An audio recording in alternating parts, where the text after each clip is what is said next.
again. Ya kan? Kenapa? Karena harapannya orang-orang ini ingin punya ilmu bisa terbangan gitu ya. Nggak bisa, maka imajinasi dan bawa film gitu. Nah, kita ini ada di sini, ada di sini. Kenyataannya ada, kita ada di tengah kehidupan setiap waktunya pun dengan kriminal. Sampai-sampai ini.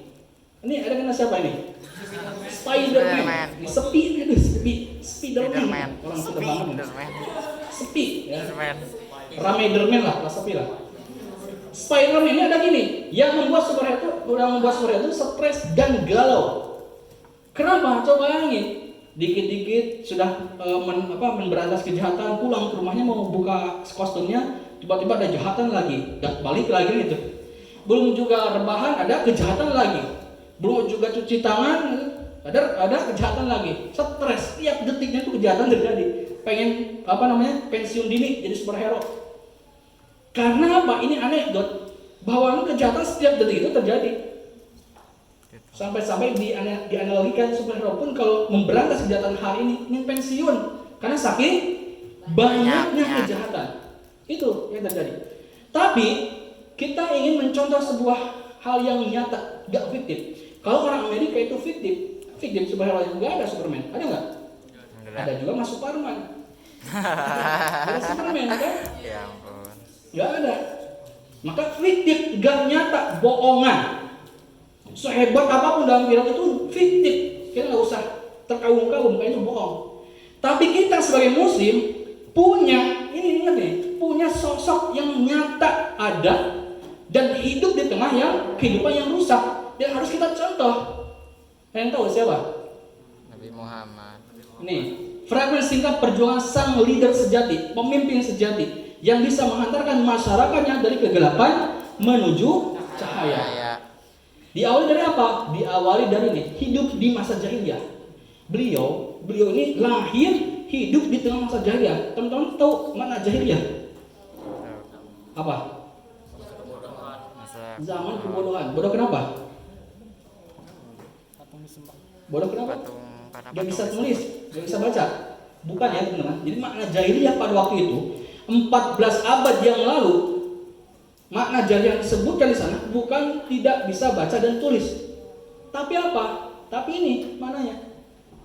Bukan berarti tidak bisa baca dan tulis. Karena apa? Karena teman-teman harus tahu orang-orang Quraisy jahiliyah pada waktu itu justru unggul dalam bidang sastra, syair.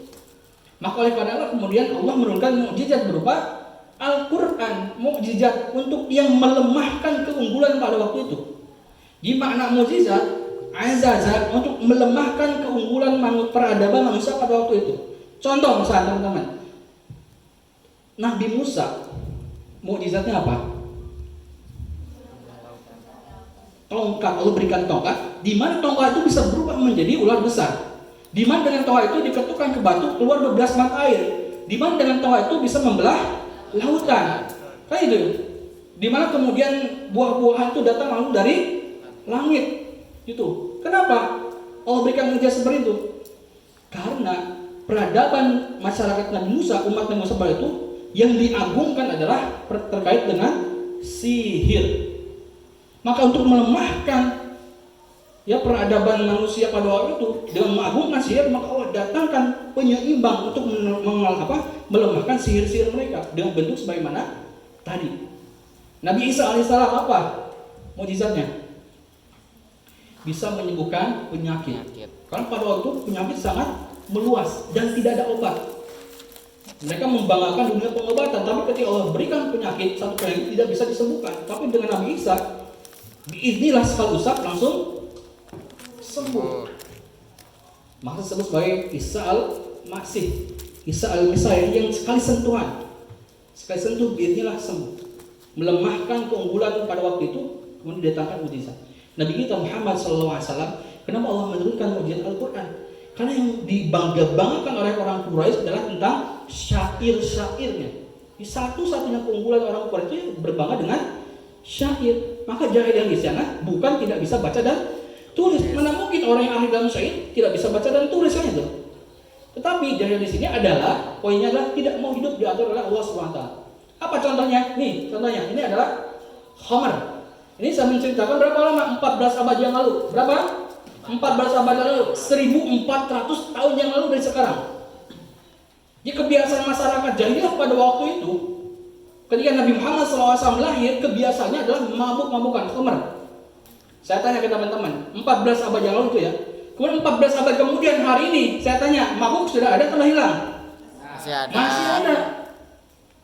Bahkan lebih parah. Minum komik, mabuk. Ya? Terus apa lagi? Minum baygon, mabuk. Apa lagi? Mengerikan. Daun kecubung, mabuk misalnya. Pertama. Apa lagi? Ciu. Mabuk. Kalau dulu sebatas khamar, ini seperti ini minuman, tapi sekarang bisa memabukkan apapun. Artinya, meski 14 abad yang lalu jahiliyahnya, kebiasaan jahiliyah adalah minuman-minuman, ternyata 14 abad kemudian di mana kita, teman-teman hidup hari ini, mabukan khamar itu sudah hilang atau masih ada? Masih ada. Masih ada. Satu. Yang kedua, kebiasaannya apa? Judi. Ini kapan? Saya sedang cerita kapan? 14 abad, 1400 tahun yang lalu. Di mana kebiasaan orang jahiliyah itu adalah gemar judi-judian. Kita tarik 14 abad kemudian, di mana kita hari ini teman-teman hidup. Saya tanya, judi masih ada atau sudah hilang? Masih ada. Apalagi judi, slot. Wah. Ini nih, slot kelas. Slot. Apa pun bisa dijudikan sekarang itu. Itu dulu, sekarang masih ada. Berarti sama kan? Sama. Apa lagi? Curang dalam timbangan, itu dulu. Sekarang ada yang curang dalam jual beli. Saya pernah alami jual beli di sebuah marketplace. Gak saya sebut, belinya A, datangnya Z itu. Jauh, kalau A ke B kan dekat. Ini A ke Z. Kalau saya melihat di media sosial, beli handphone yang datang batu bata kayak itu ya. Kan ada ya? Curang dalam timbangan. Terjadi 14 abad hari ini di tengah kehidupan teman-teman semua. Apa lagi nih? Ini apa? Perzinahan. Perzinahan. Teman-teman harus tahu, kebiasaan jahiliyah itu perzinahan itu sangat sudah masyhur, apa namanya? Sudah sangat biasa, lumrah. Mereka itu melakukan zina itu lumrah. Gonta-ganti pasangan itu pada waktu itu ya, 14 abad saya sedang cerita 14 abad yang lalu. Pada waktu itu ganti-ganti pasangan itu suatu hal yang biasa. Wanita itu dianggap remeh, gak berharga sama sekali. Ah, bosan tinggalin, ganti lagi. Bahkan pertukaran istri terjadi. Ah, saya mau bosan istrinya, yuk tukeran yuk dan temannya itu. Gitu saking kemudian tidak dianggap rendah wanita pada waktu sebelum Islam datang. Saya tanya, 1400 tahun kemudian kita teman-teman hidup hari ini, saya tanya perzinahan sudah hilang atau masih ada? Masih ada. Masih ada kan? Bukan saya yang ngobrol, bukan saya yang jawab, teman-teman semua. Berarti ternyata kita masih sama. Dan perzinahan hari ini lebih dahsyat.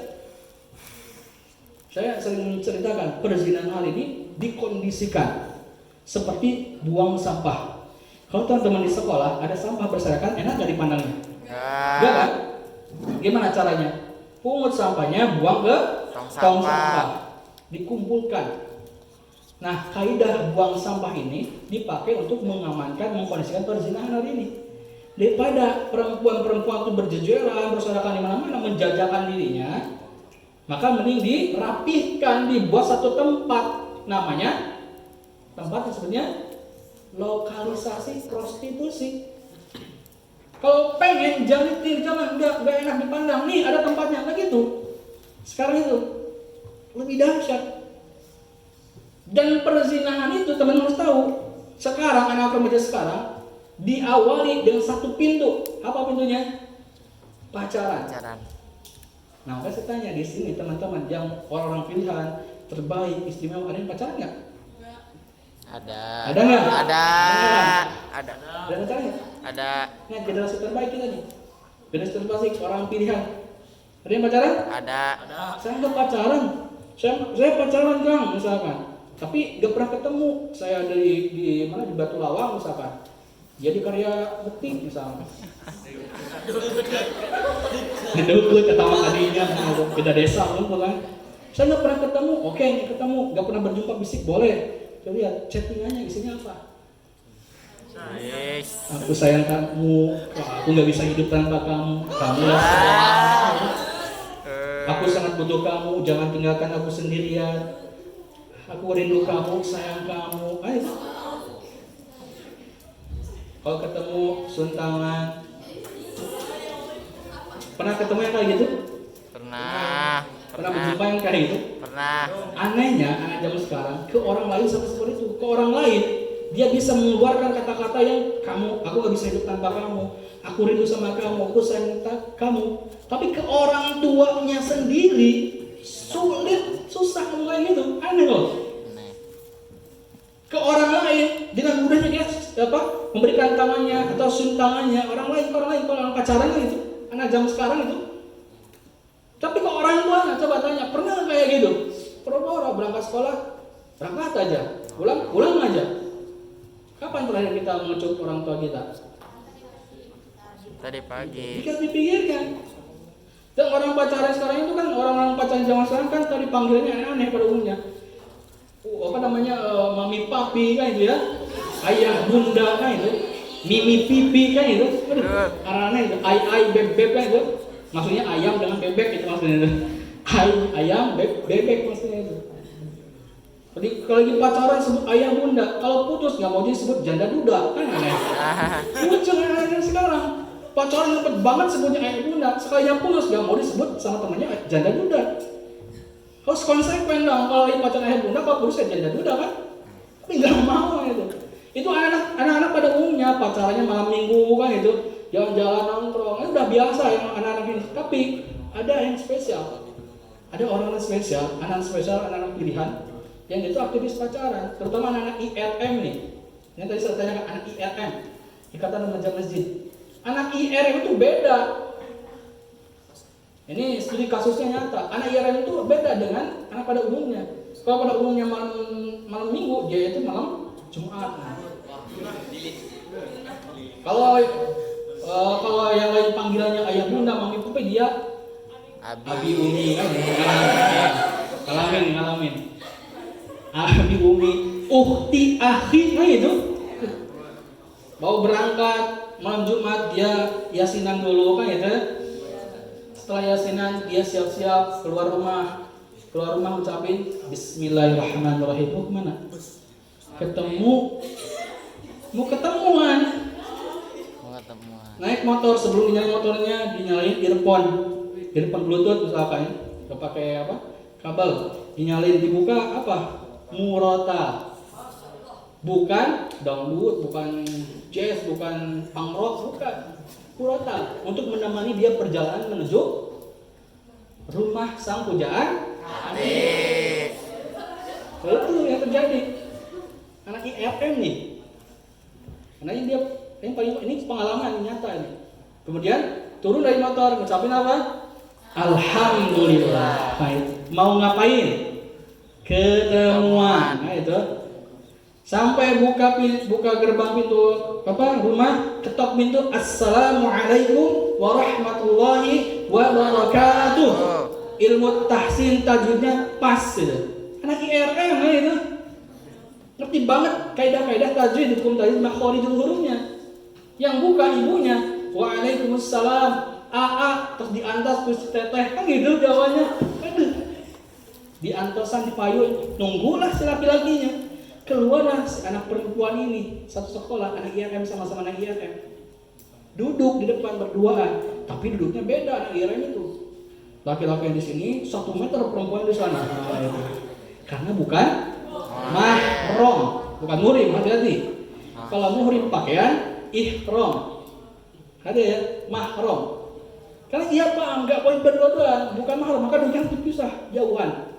Jadi ngobrolnya pakai yang telepon-teleponan, pakai di tali pakai aqua, iya dengerin lah gitu. Seperti itu.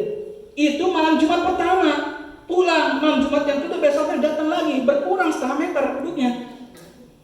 Malam Jumat yang datang lagi sudah mulai nempel duduknya. Malam Jumat yang akan datang sudah mulai minta izin ke orang tuanya. Apa? Bu, saya minta izin ngajak teteh untuk jalan-jalan. Ibunya ngizinin. Ketika seorang orang tua mengizinkan anak perempuan yang dibawa oleh laki-laki asing yang bukan mahram, itu sudah berhasil setan itu. Pernah dibonceng sama teman-teman jalan-jalan? Pernah bonceng? Hati-hati itu. Harus beda. Kita ini orang istimewa, pilihan generasi terbaik yang akan menyalurkan kebaikan. Tentu kebaikan dalam pandangan Islam itu.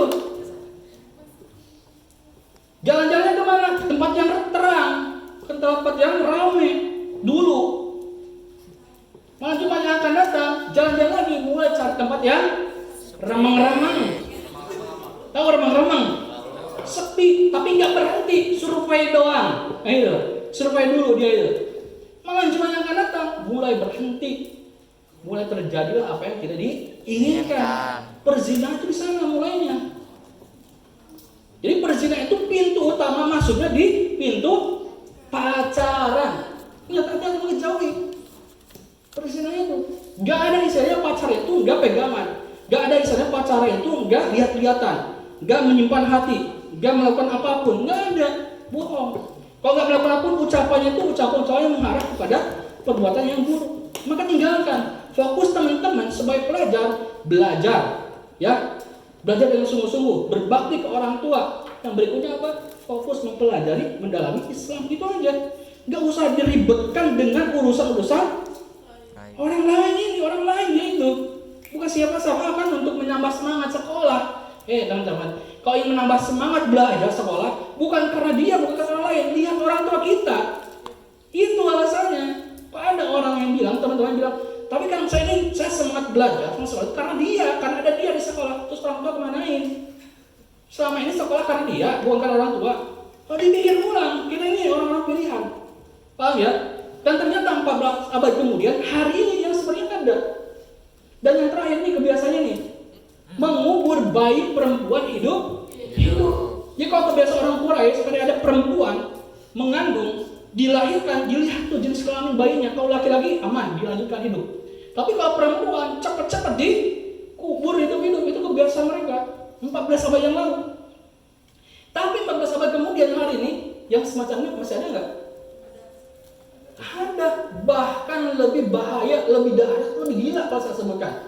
Kalau orang Quraisy jahiliyah saja, mereka harus menunggu lahir dulu bayinya, dilihat jenis kelaminnya, laki-laki atau perempuan. Tapi zaman sekarang 14 abad kemudian di mana kita hari ini teman-teman hidup, nggak perlu nunggu dilahirkan, nggak perlu nunggu lihat jenis kelamin, dibunuh langsung di dalam kandungannya.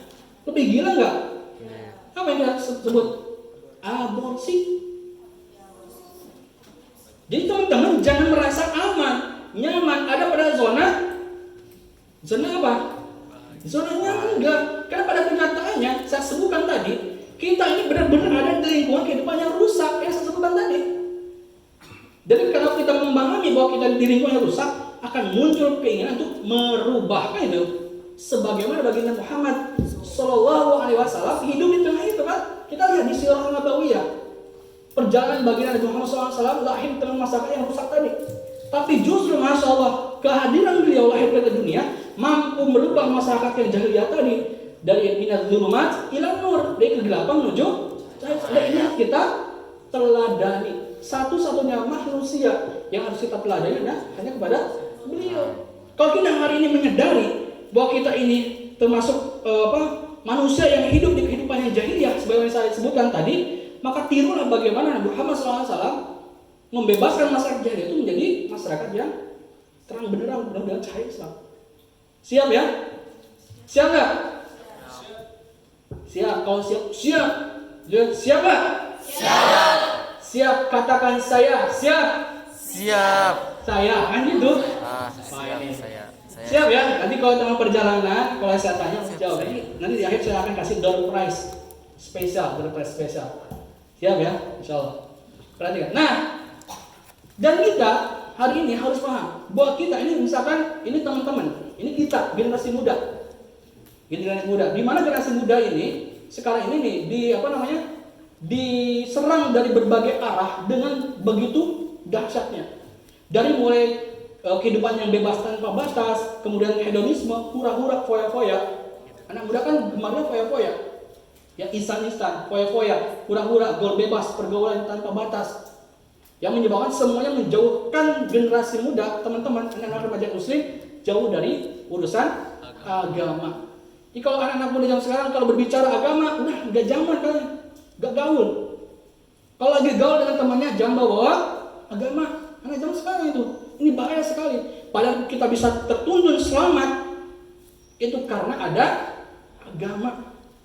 Dan hantaman yang kemudian menghantam teman-teman dan kita semua sebagai generasi muslim ini membuat hantaman yang sangat luar biasa, menjauhkan kita dari agama kita sebagai sebuah petunjuk dan pedoman hidup kita yang akan menyelamatkan kita fid dunya wal akhirah. Gitu ya. Kemudian apa lagi yang kita jadi? Kita harus menyadari tadi umat yang terbaik.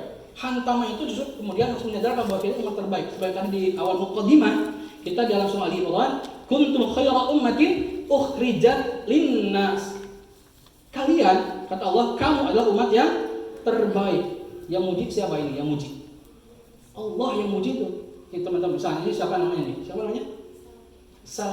Selby dipuji sama temannya. Ini siapa temannya? Elsa. Anaknya mana? Frozen ya.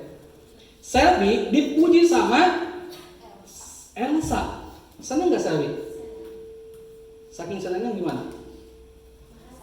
Makasih kan, mengungkapkan kesenangannya. Kemudian Elsa dipuji sama wali kelas. Senang nggak? Bahagia nggak? Bahagia. Kemudian Selby dan Elsa dipuji sama, disanjung sama kepala sekolah. Senang nggak? Masya senangnya luar biasa. Dipuji sama manusia aja kita senangnya luar biasa. Ayat ini yang muji siapa? Allah. Sama makhluk, sama manusia aja kita senangnya luar biasa. Ini yang memuji Allah langsung. Kuntum khayra ummah. Kamu itu umat terbaik, itu sanjungan, pujian yang disematkan hanya untuk kita umat Islam. Yang umat terbaik hanya kita umat Islam. Kalau kita mendapatkan pujian ini langsung dari Allah, kita umat terbaik, gimana rasanya? Gimana perasaan kita?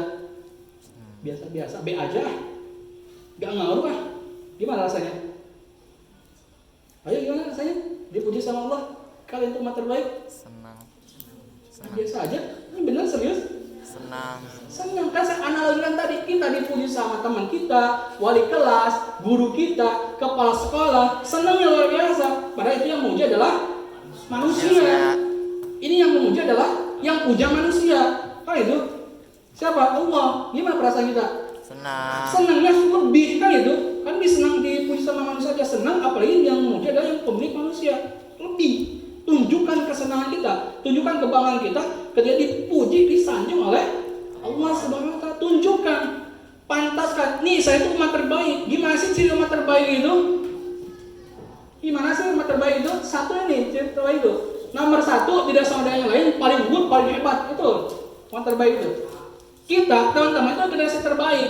Dari 850 sekian siswa, hanya 60. Berarti teman-teman itu adalah yang terbaik. Maka tunjukkan sebagaimana harus menjadi yang terbaik itu. Minimal satu, dia nomor satu. Tidak sama dengan yang lain. Paling unggul, paling hebat. Itu ya, generasi terbaik nih. Saya tanya, pantas gak ya generasi terbaik kayak gini? Kan tadi ayat ini objeknya itu adalah kita, umat Islam. Kuntum khayra ummatin ukhrijat linnas. Kamu itu umat terbaik yang diturunkan ke manusia, kata Allah. Umat terbaik kita ini. Tapi kenyataannya, teman-teman lihat seperti ini. Umat terbaik nomor satu seperti ini. Pantas enggak? Enggak, atau kayak gini. Pantas enggak? Nah, yang suka cekit-cekitan ada nggak di sini? Ada acara perpisahan SMK Negeri 4 Banjar menganggap musik misalkan. Karena teman-teman generasi terbaik, orang pilih jangan sama seperti yang lainnya, beda. Katanya pilih tapi nggak lihat nggak ada perbedaan dengan yang lain. Kan harus beda dengan yang lain. Kalau yang lain pacaran, teman-teman nggak harus beda pilihan. Kalau yang lain suka nongkrong nggak jelas gak karuan, jangan. Kan itu. Kalau yang lain gaul-gaul gak karuan, jangan. Karena ini generasi terbaik, generasi pilihan. Apalagi kalau ini generasi terbaik. Nah kayak gini. Kalau kayak gini. Apakah ini nomor satu? Kayak apa nih? Generasi terbaik. Ya, ini Mas. Pantas gak? Tidak. Disanjung sebagai generasi terbaik, faktanya kayak gini. Tidak. Atau kayak gini. Wah, lebih parah. Pantas gak? Tidak. Teman-teman udah bisa tahu jawabannya. Generasi terbaik itu di mana sih? Kok tampilnya seperti ini? Dan kenyataannya memang seperti ini kondisi generasi kita hari ini. Jadi ternyata ada perbedaan antara sanjungan yang Allah berikan sebagai generasi terbaik dengan fakta yang kita saksikan. Di mana letak kesalahannya kok beda? Di sisi lain Allah memuji kita sebagai generasi terbaik, di sisi lain justru yang kita lihat adalah kondisi yang semacam ini, gak menunjukkan generasi terbaiknya. Siapa yang salah? Letaknya pada kita. Kalau Allah gak mungkin salah, letaknya pada kita sebagai manusia yang gak bisa memposisikan diri sebagai umat atau generasi terbaik. Kalau semacam ini, sampai seperti ini. Kayak kerusakan terjadi, aborsi, buang bayi, pelakunya anak-anak remaja, anak sekolah. Miris kan di setiap waktu kita lihat berita-berita kriminal. Ini tadi yang korban dan pelaku dan korban hari ini banyak dari kalangan anak-anak muda pelakunya. Buang bayi, hamil di luar nikah, sebaiknya pacaran tadi. Gaul yang bebas tanpa batas. Sebabnya seperti ini. Apa kita ingin membiarkan hal ini terjadi? Kita gak mau itu terjadi pada kita, dan kita juga gak ingin melihat teman-teman kita seperti ini. Maka tularkan kebaikan ini. Itu ya. Oleh karenanya, it's time to change. Waktunya untuk